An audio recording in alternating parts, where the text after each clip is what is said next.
Hi, everyone. This is Ashley Holben from Mobility International USA. Welcome. We're talking to different presenters and speakers about how to design international student orientations to be inclusive of and accessible to students with disabilities. And I'm really excited to welcome our next guest presenter, Zeynep Yilmaz, onto the screen. Can you join us on screen, please, Zeynep?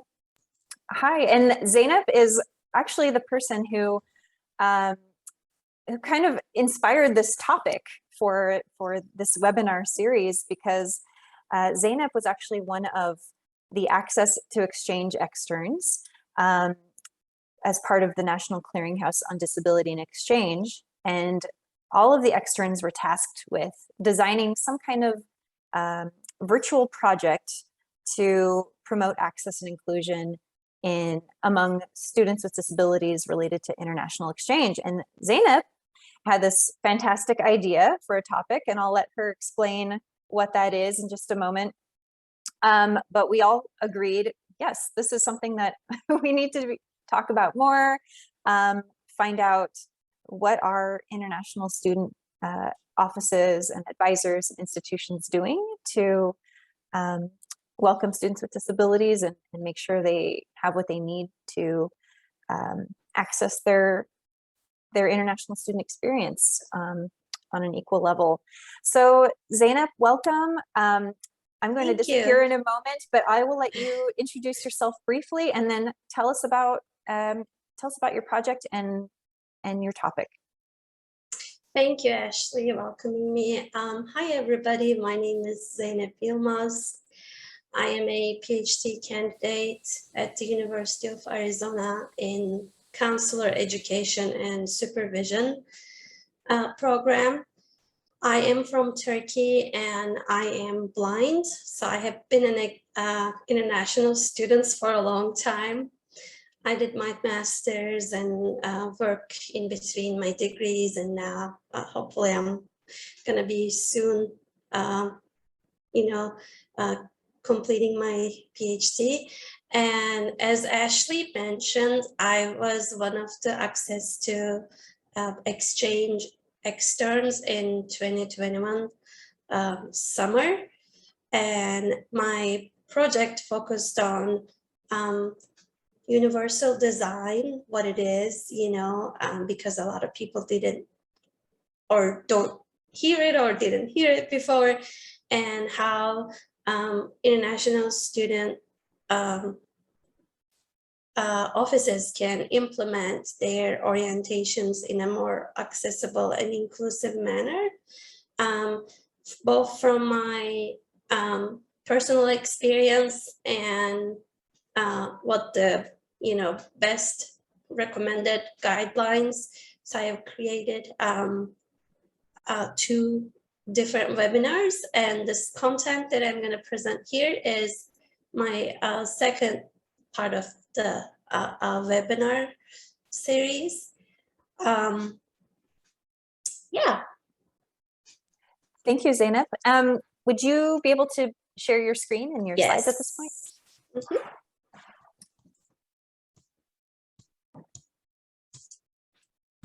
International student orientations, how we can make them more inclusive and accessible.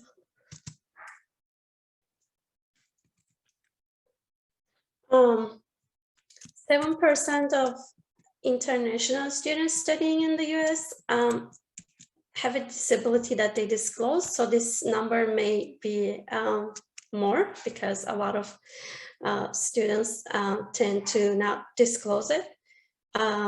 Whether it's something that they don't want to be discriminated, or they don't necessarily,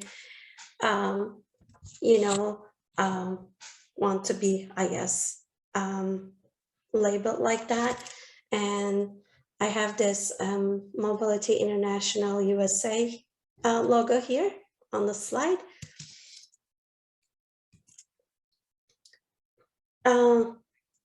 So international student with disabilities, a little bit that I want to dive, like who we are. We are a minority group with multiple minority status, because I think international students with disabilities are highly diverse. I know that I have at least few minority identity. For instance, I'm a woman, I'm blind, and I'm coming from a Middle Eastern background, kind of, and some of us might be from LGBTQI family, and many other diversity characteristics that you can imagine. So the diversification of the international student population continues to grow, and a lot of you as international student professionals, you will see more and more like international students with disabilities, like their counterparts. They will likely seek like post-secondary education in a more developed country, and this is not only and we also see this move as a moving toward global north. This is for not only for a better quality education and employment opportunities, but also because of the existence of advanced disability rights. So for me, at least, all of those factors really forcing, power to decide coming here. But we have some of the difficulties. We have some barriers, like and any other. I think minority population.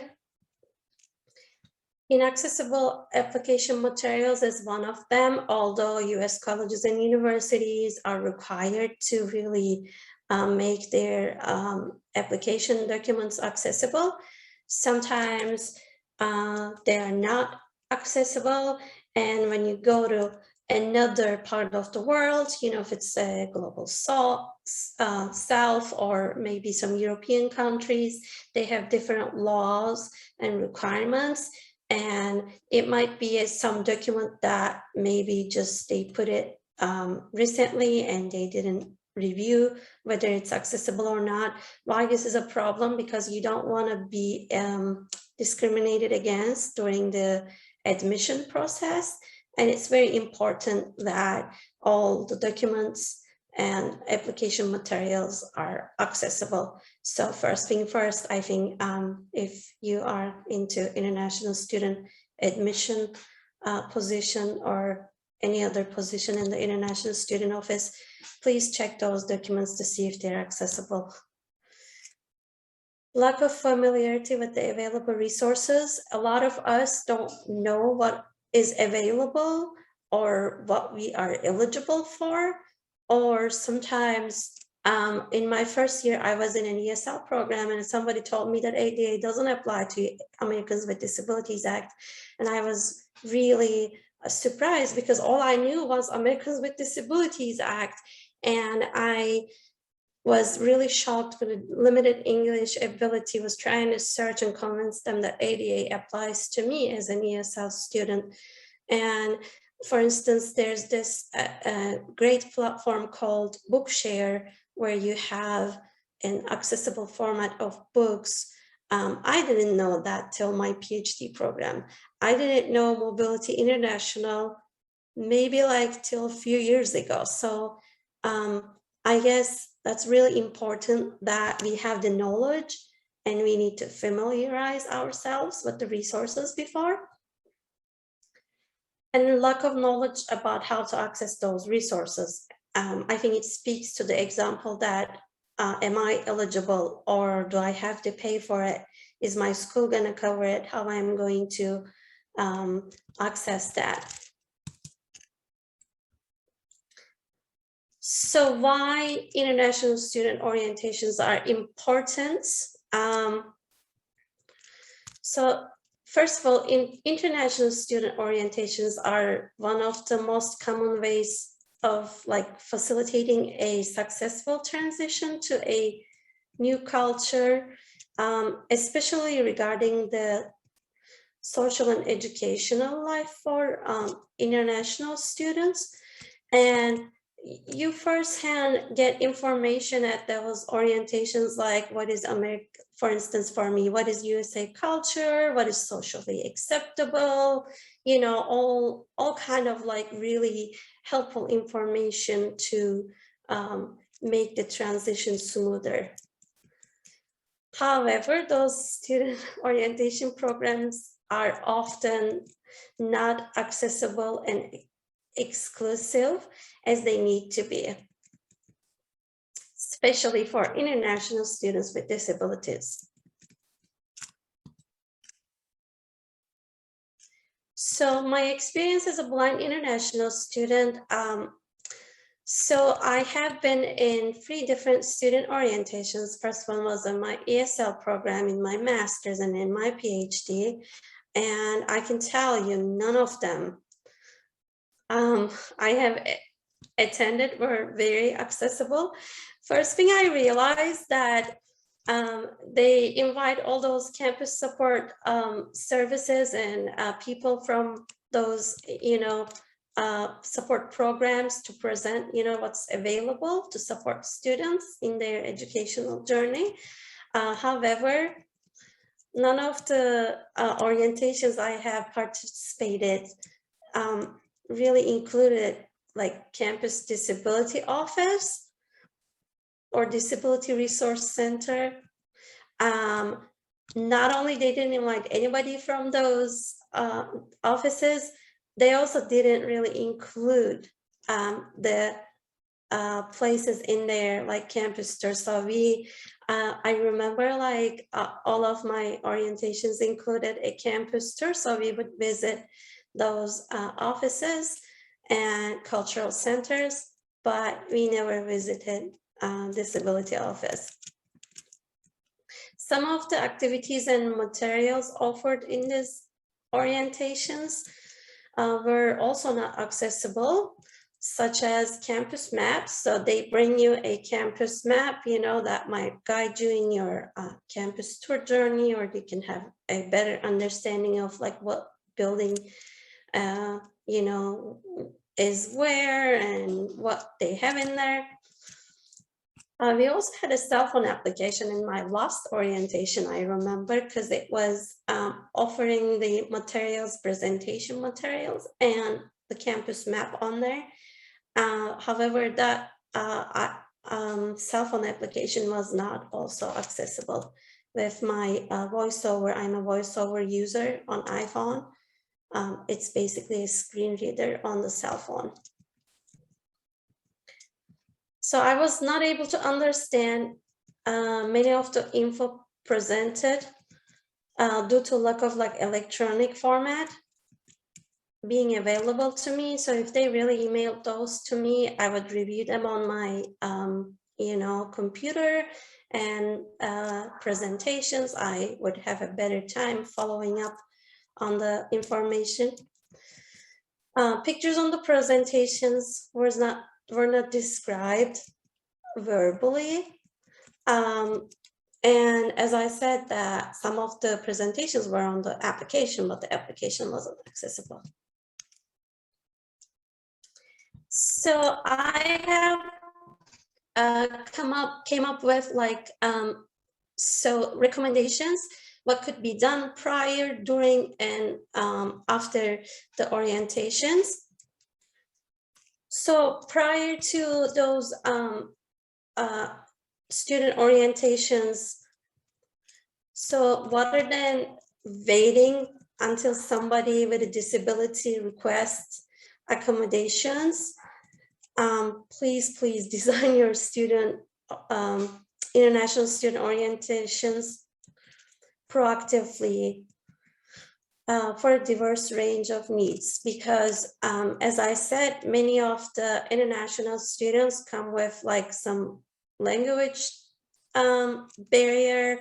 They might be from a different culture. They might be very young population versus, you know, somewhere in the range of like you would consider elderly population.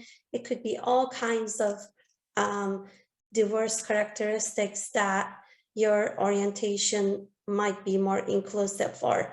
And I know like a lot of you might think that, oh, if somebody is disabled, they are going to request accommodations anyway.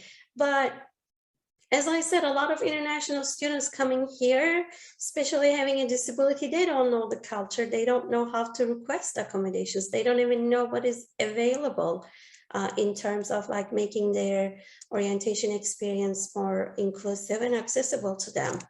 So that's why it's very important. Create, please, electronic copy of materials used in those orientations.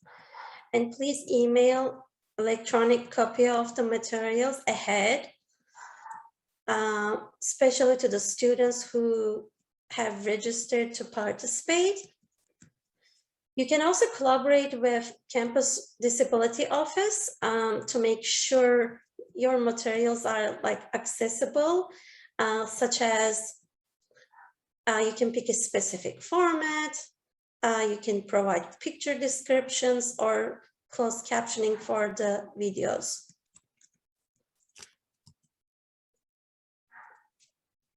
Again, prior to implementing, this is more about a physical environment. Choose accessible places for the activities that you design during the international students orientation.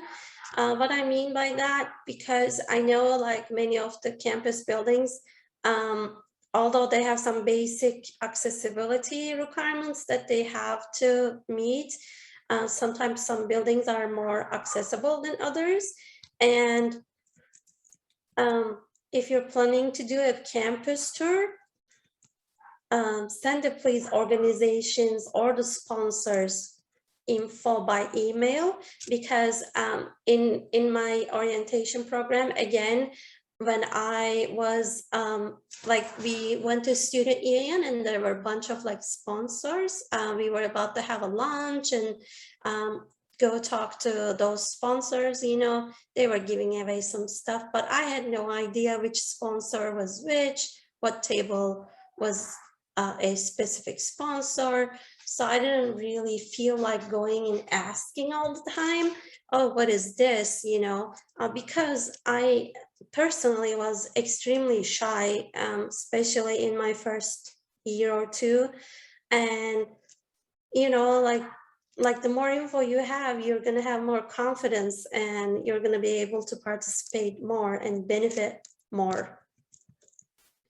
Implement activities in which everybody can participate regardless of one's ability.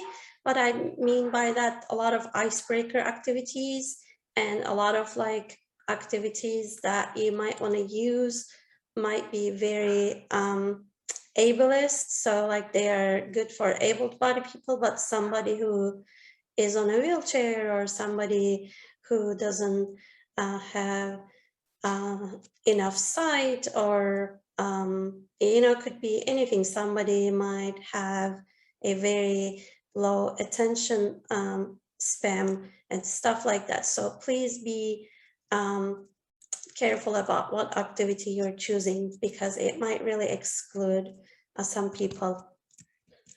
So another one is that remove a few chairs in the orientation location. So if there is a wheelchair user, they will have an option, because many times my friends tell me like they only leave me one spot to sit there, and I don't like it because I want a different locations. I want to be able to pick where I want to sit. And though I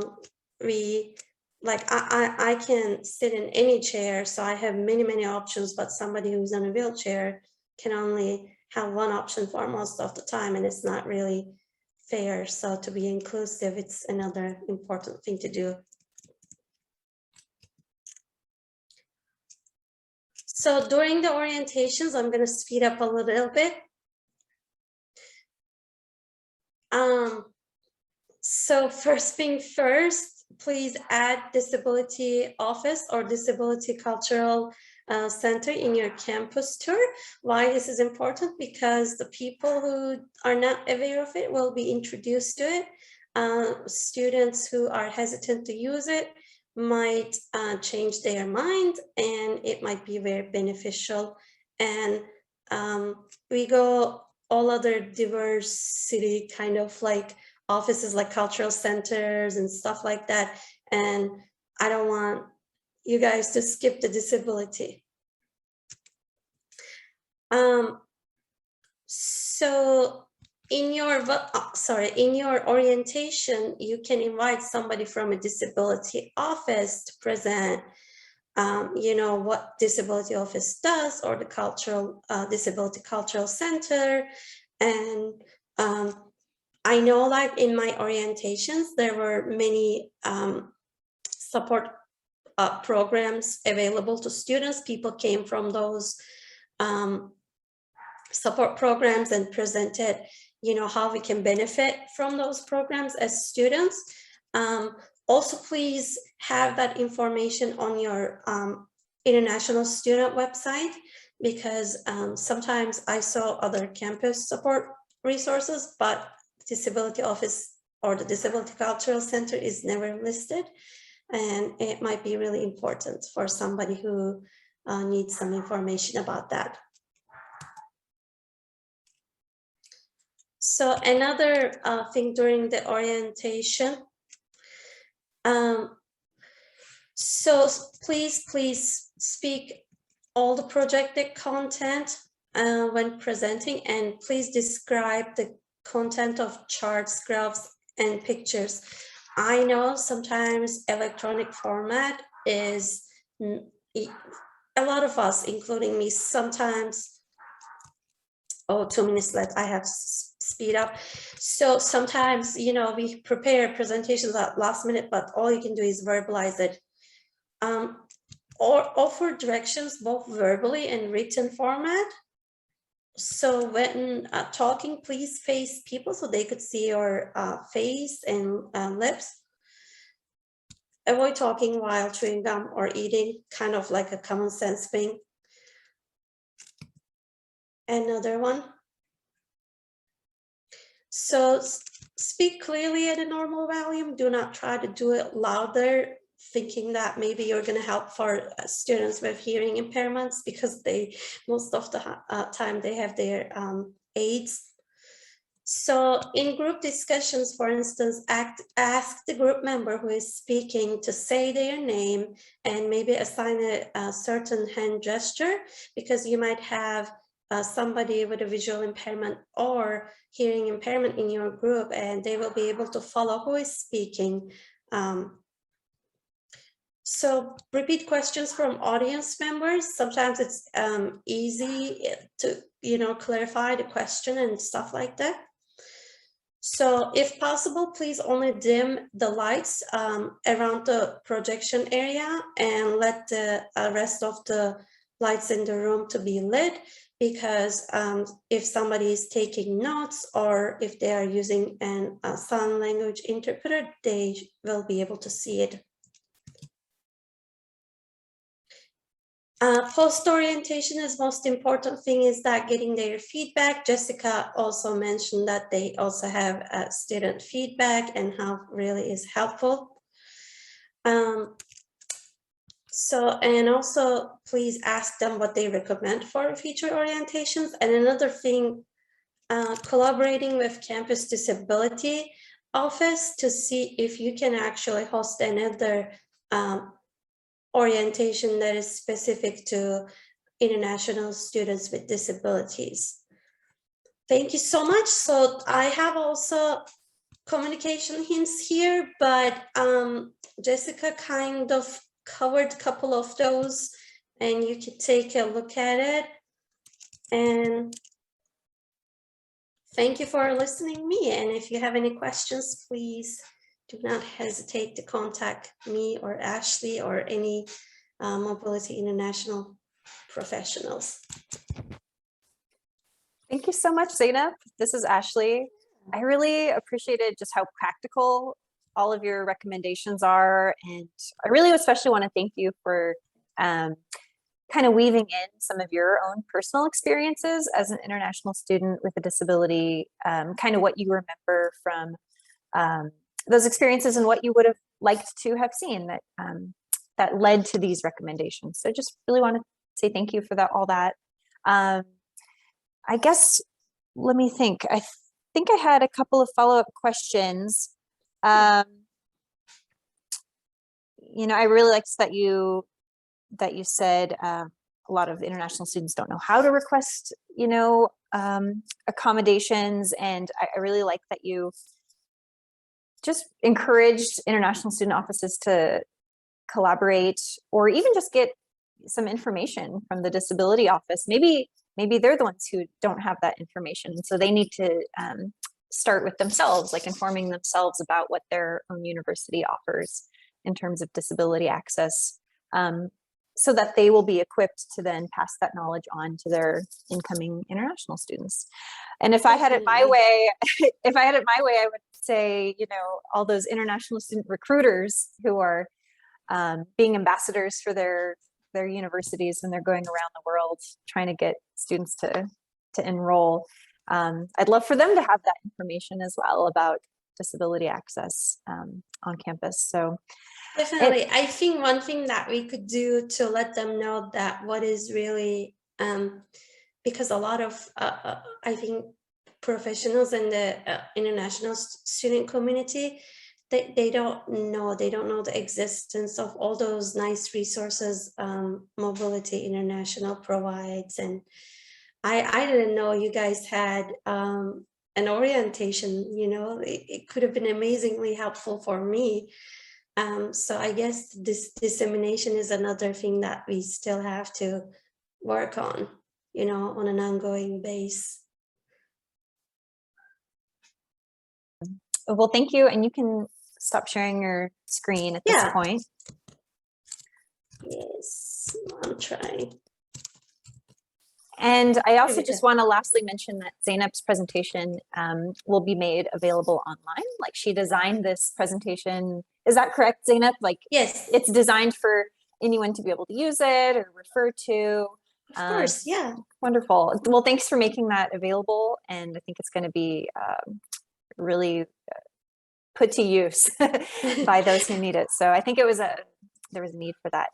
Well, thank you, Zeynep, for joining us, and you're welcome to stay on, or you're welcome to do whatever you need to do for the rest of the day. Thank you so much for having me. Bye for now.